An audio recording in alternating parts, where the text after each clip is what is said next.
In today's video, I'm going to teach you how to auto-recover versions in PowerPoint. We all know how frustrating it can be to lose unsaved work due to unexpected crashes or closures. Thankfully, PowerPoint has a built-in feature that can help you safeguard your work and easily retrieve previous versions. Let's dive into this step-by-step guide to setting up auto-recover in PowerPoint. First off, you need to open PowerPoint. Click on the Windows icon located at the bottom left corner of your screen to launch Microsoft PowerPoint. If it's not pinned to your taskbar, use the search function to locate it quickly. Once PowerPoint is open, you can choose to work on an existing presentation by selecting it from your recent files or opt to create a new one. This is where you'll add all your essential content, like photos, tables, and any other elements you need in your presentation.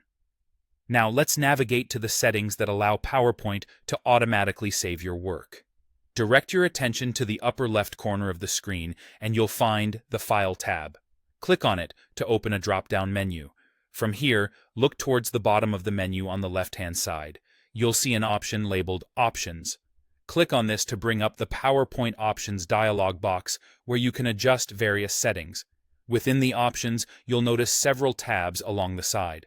Focus on the one labeled Save and click on it.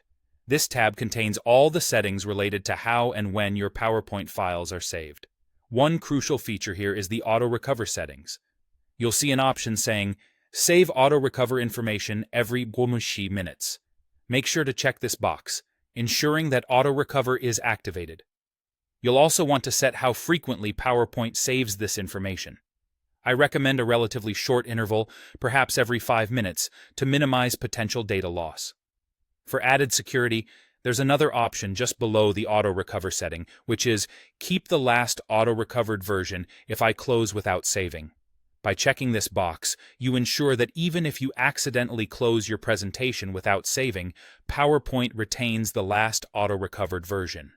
This can be a real lifesaver if you find yourself in a situation where you closed the file too quickly or had to step away unexpectedly. And that's it. With these settings in place, you've now fortified your PowerPoint presentations with an extra layer of protection against data loss. Not only will this provide peace of mind, but it will also enhance your workflow efficiency by minimizing the risk of losing your hard work. Implementing these simple adjustments takes only a few moments and can make a significant difference in how you handle your projects in PowerPoint. Thank you for watching, and happy creating.